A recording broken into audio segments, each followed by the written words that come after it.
앞의 강의에서 이야기한 대로 아서 펜 감독의 67년작 우리에게 내일은 없다는 아메리칸 뉴웨이브 시네마에 도착을 알린 기념비적인 작품입니다.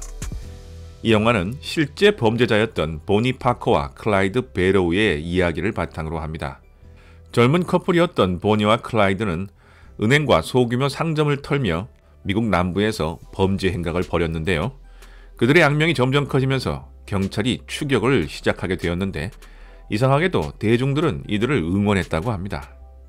아마 이런 현상은 기성세대에 반발하고 엄격한 사회제도에 반감을 품은 당시 젊은이들의 분위기를 살펴보면 고개가 끄덕여지는 부분이 있습니다. 젊은 세대들에게 보니와 클라이드는 사회 규범에 도전하는 반영웅이었던 것이죠. 그러나 그들은 결국 폭력적이고 비극적인 결말에 이르게 됩니다. 이 과정을 그린 영화가 바로 우리에게 내일은 없다입니다. 아서 펜은 이 영화에서 점프컷, 독특한 편집, 캐릭터의 심리에 초점을 맞추는 스토리텔링 등 프랑스 누벨바그 감독들의 스타일을 자신의 영화에 적극 반영하였습니다. 감독은 주인공 보니와 클라이드의 감정적 삶에 초점을 맞추고 그들의 사랑 이야기와 현실적인 삶과의 갈등을 심도 있게 보여주고자 했습니다. 블루그래스 음악, 특히 레스터 플랫과 얼 스트럭스의 포기 마운틴 브레이크다운은 액션 장면에서 독특한 에너지를 더하죠. 우리에게 내일은 없다는 총격과 죽음을 생생하게 묘사하였고 이는 당시로서는 도발적이고 혁명적인 장면이었습니다. 특히 보니와 클라이드가 죽는 마지막 장면은 슬로우 모션과 사실주의를 결합한 대단히 상징적인 장면으로 영화사에 길이 남았죠. 폭력적인 묘사로 인해 논란이 되었지만 비평가들의 찬사를 받으며 아카데미상의 10개 부분 후보로 올랐고 여우조연상과 촬영상 2개 부분을 수상하였습니다. 이 문제적 마지막 장면에서 아서 펜은 주인공 보니와 클라이드가 수백 발의 총알을 맞아 죽어가는 장면을 슬로우 모션으로 생생하게 보여줍니다. 도대체 왜 이렇게 끔찍한 장면을 연출한 것일까요? 보니와 클라이드는 반항적인 젊은 세대를 상징하는 반영웅이고 이들에게 총을 쏘는 사람들은 제복을 입은 경찰들입니다. 즉, 기성의 억압적 사회 제도를 상징하는 인물들이죠. 그러니까 이 장면은 억압적인 기성세대가 신세대를 쏴 죽이는 장면인 것입니다. 아서 펜은 이런 폭력에 대한 분노를 극대화하기 위해 슬로우 모션을 사용한 것이죠.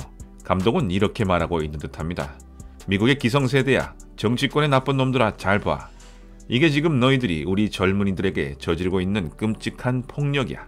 너희들이 책상 앞에 앉아 탁상 공론을 펼치면 우리 젊은이들은 명분도 명예도 없는 월남전에 나가서 이렇게 총알바지가 돼야 해. 이 나쁜 놈들아. 이렇게 말입니다. 우리에게 내일은 없다는 대단히 폭력적이면서도 강한 상징성을 띠고 있었기에 걸작이라는 평가를 받았습니다. 그런데 이런 폭력 수위의 상승은 영화적 표현에 있어 강력한 딜레마를 만들어내게 되었습니다. 그러니까 폭력을 전시하면서 동시에 폭력을 고발할 수 있는가 하는 문제죠. 아서 펜의 영화는 이른바 폭력의 미학을 탄생시켰습니다. 와일드번치를 만든 샘 페킨파와 그의 미학을 계승한 영웅본색의 오우삼과 같은 감독들의 작품은 폭력을 고발의 도구가 아니라 하나의 미학적 표현 도구로 사용하였죠. 표현주의의 강의에서 언급했던 바로 파괴의 충동, 타나토스의 생생한 전시였던 것이죠. 이쯤 되면 그 목적이 헷갈립니다. 이 폭력은 폭력을 비판하기 위한 도구인가 아니면 폭력 자체의 쾌감을 위한 것인가 하는 것 말입니다. 만일 이것이 쾌감을 위한 폭력이라면 영화에서 본능적 충족을 위한 폭력의 전시는 평가절하되어야 하는가 하는 문제에 대해서 심각하게 생각해보게 됩니다. 말이 좀 복잡해졌는데요. 한마디로 쉽게 말해서 시원하게 때려 부수는 영화가 나쁜 것인가? 라는 질문 말입니다.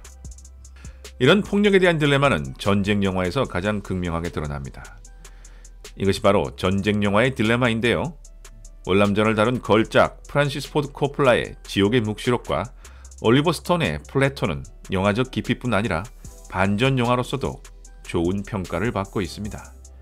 그런데 두 영화에 모두 참혹한 전쟁 장면이 등장합니다. 오히려 그 장면이 너무 처절하고 끔찍하기에 우리는 쾌감보다는 반감을 느끼게 되죠. 하지만 모든 전쟁 영화가 이렇게 폭력을 상징적 반전의 목적으로 쓰지는 않습니다. 전쟁과 사륙을 마치 컴퓨터 게임처럼 묘사하며 그 쾌감을 극대화시키는 쪽으로 사용하기도 하죠. 이러한 점은 영화가 폭력을 어떻게 다뤄야 하는지에 대해 많은 것을 생각하게 만듭니다. 폭력을 단순한 엔터테인먼트로 쓰는 것은 나쁜 일일까요? 글쎄요, 꼭 그렇지는 않은 것 같습니다.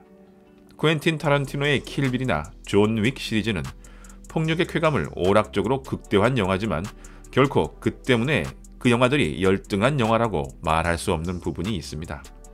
무성영화 시대에 대한 강의에서 저는 버스터 키튼에 대해 이야기하며 많은 평론가들이 그의 순수한 동적 쾌감, 즉 키네틱 에너지만으로도 영화사에 길이 남을 걸작으로 평가한다는 것을 언급한 적이 있습니다. 이처럼 영화 속의 폭력은 앞으로도 언제나 흥미로운 논쟁거리가 될 것입니다. 오늘 수업은 여기까지입니다. 감사합니다.